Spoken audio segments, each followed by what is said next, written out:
Hai Teknoza, ketemu lagi dan video kali ini kita akan bahas pentolan dari Transsion Group, apalagi kalau bukan Infinix atau King Phoenix. Nah, kebetulan saya udah sebulanan lebih nyobain Infinix GT10 Pro sebagai smartphone kedua untuk kebutuhan sehari-hari, dan kalau boleh jujur, smartphone ini tuh trennya positif banget.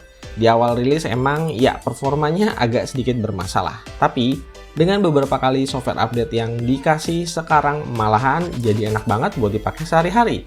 Makanya nggak heran kalau Infinix GT10 Pro ini berani jadi sponsor official smartphone resmi yang dipakai di event PMGC 2023. Nah, yang akan jadi perhatian utama di video kali ini adalah seberapa jauh improvement yang dikasih sama Infinix untuk XOS-nya mereka, dan apakah saat ini XOS udah bisa jadi salah satu rekomendasi UI Android terbaik di pasar smartphone yang masuk resmi ke Indonesia. Yuk langsung aja kita bahas lebih dalam bersama Infinix GT10 Pro. Jangan lupa subscribe.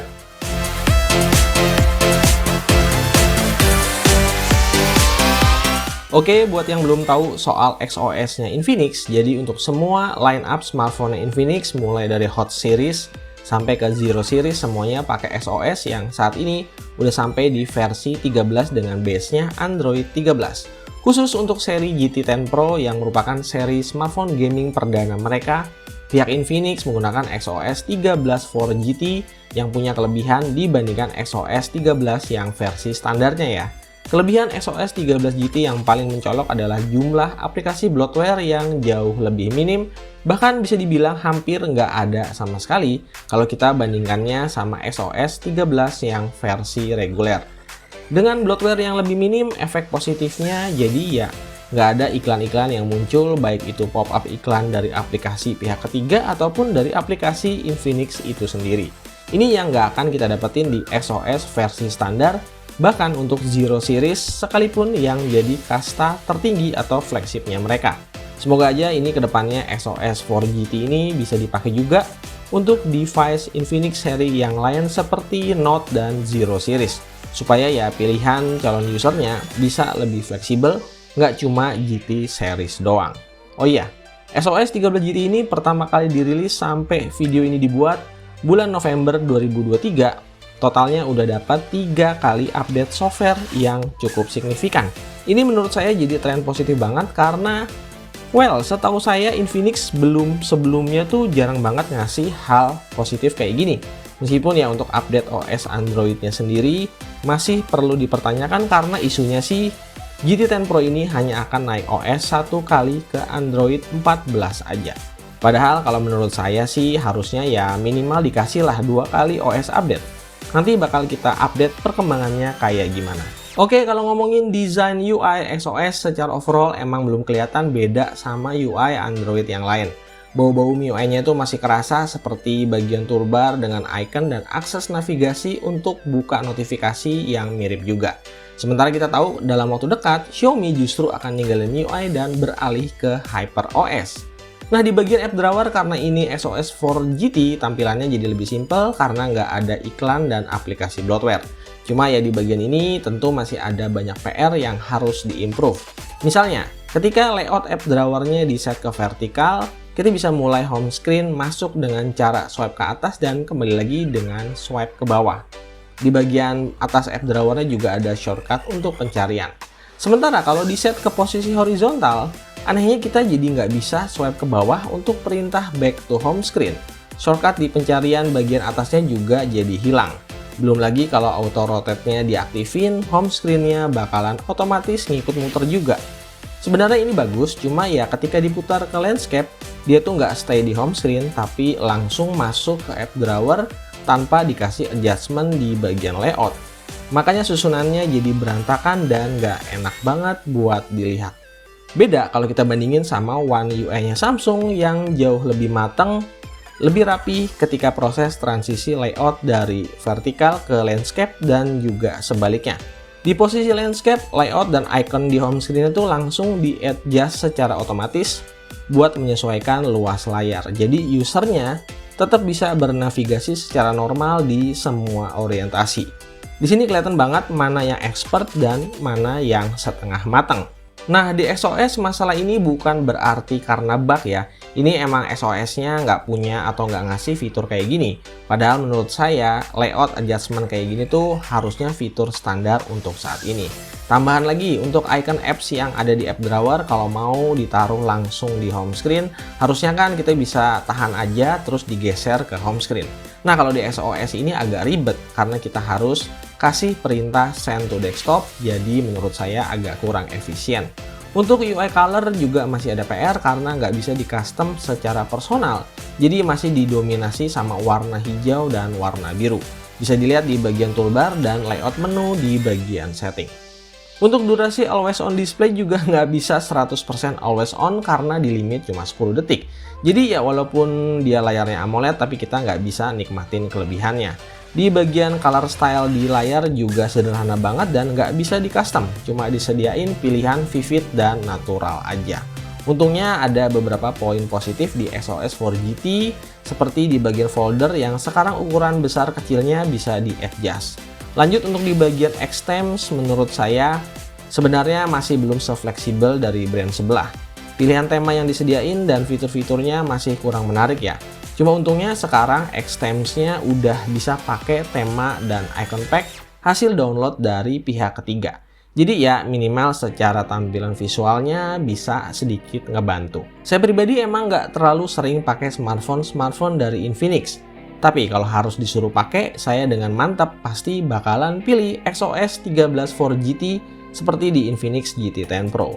Feels dan user experience-nya relatif nyaman digunakan, animasi dan transisi antar menu dan apps-nya smooth banget dan hampir nggak nemuin gejala-gejala lagging atau stuttering yang berarti. Salah satu poin yang saya suka di layarnya GT10 Pro adalah pilihan refresh rate-nya lengkap ya. Mulai dari 60Hz, 90Hz, 120Hz, dan juga auto switch.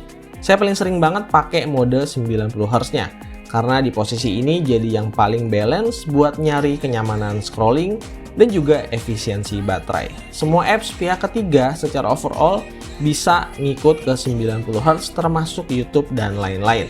Nah, ketika apps-nya lagi nggak dipakai atau dalam posisi standby, refresh rate layarnya akan otomatis turun jadi 60Hz yang artinya bisa tetap naik turun secara otomatis dan lebih menghemat baterai. Sedikit tips aja buat maksimalin performanya, sebaiknya fitur memory fusion-nya tuh dimatiin aja. Tujuannya supaya optimalisasi sistemnya bisa jalan lebih ringan dan lebih smooth.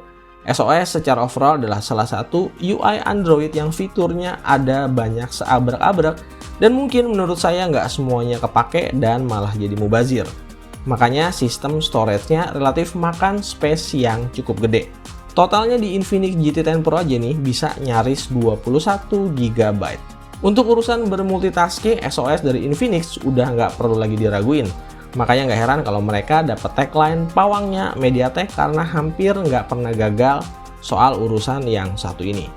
Fitur Smart Side Panel yang intuitif dan ini tuh berguna banget. Kita bisa buka dua aplikasi secara split screen dan dua aplikasi lainnya dengan metode floating apps secara bersamaan dan so far semuanya smooth banget dipakai.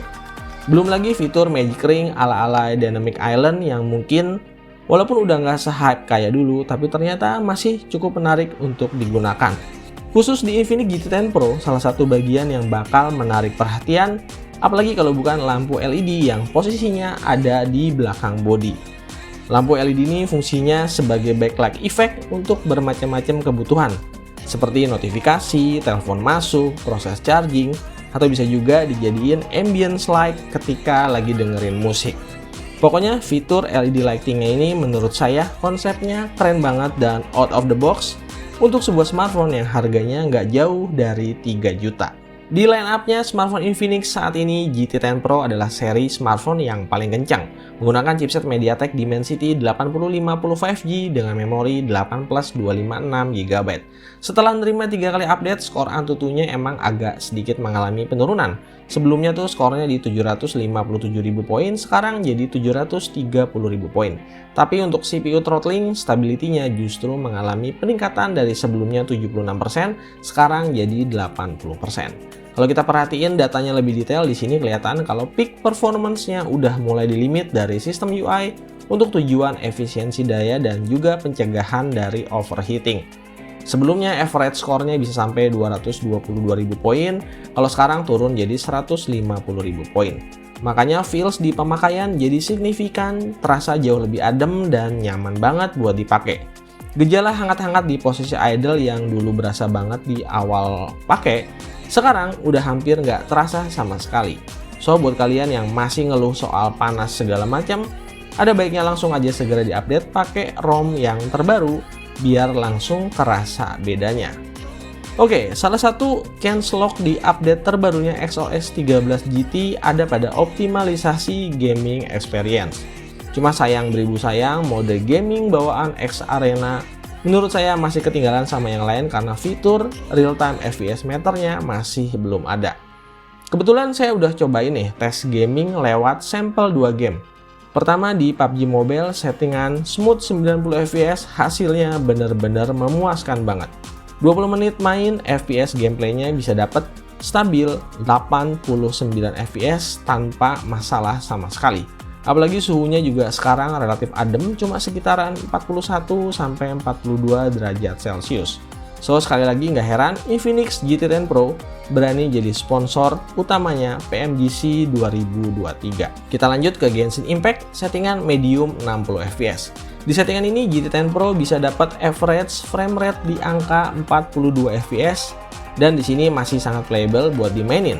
Untuk pergerakan suhunya selama 10 menitan main emang lumayan agresif ya naiknya. Tapi di sini sistem UI-nya bakalan ngejaga temperatur supaya tetap stabil di angka 43 derajat Celcius dengan cara ngelimit performa smartphone-nya.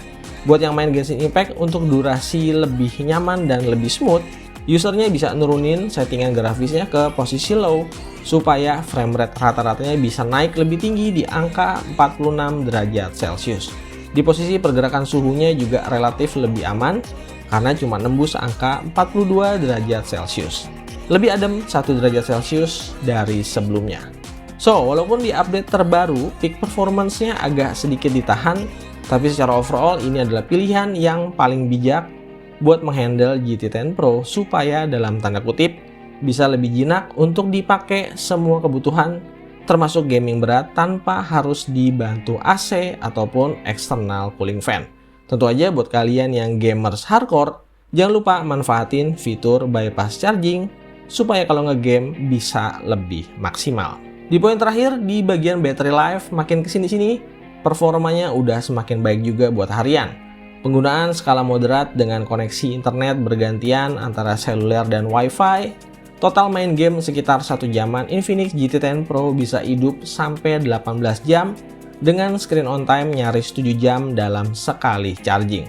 Emang dia bukan tipe smartphone yang daya tahan baterainya ekstrim ya, tapi untuk smartphone dengan chipset yang masih 6 nanometer, angka segini menurut saya udah bagus banget karena cukup sekali ngecas aja dalam sehari dia bisa bertahan. Terbukti, update berkelanjutan untuk XOS 4 GT hasilnya positif banget dan harusnya bisa diimprove terus-menerus ke depannya. Belum bisa masuk ke salah satu yang terbaik, tapi sudah berada di jalur yang benar. Itulah kira-kira perkembangan dari Infinix dengan XOS 4 GT yang dipakai di seri Infinix GT10 Pro. Semoga aja pihak Infinix ke depannya bisa benahin beberapa PR yang tadi udah saya sebutin di video kali ini. Saran saya sih ada baiknya XOS 4 GT ini bisa dikasih ke semua line up Infinix ke depannya karena processing sistem UI-nya jelas lebih clean dan lebih ringan efek dari bloatware yang minim tadi. So, gimana menurut teman-teman semuanya? Apakah yakin dan optimis kalau XOS dan Infinix bisa jadi salah satu brand Android terbaik ke depannya? Yuk coba tulis komen di bawah. Oke, segini dulu aja video kali ini. Like dan subscribe ke channel ini dirasa bermanfaat. Sampai jumpa lagi di video-video gadget berikutnya. Saya Temza pamit and stay piano. Bye-bye.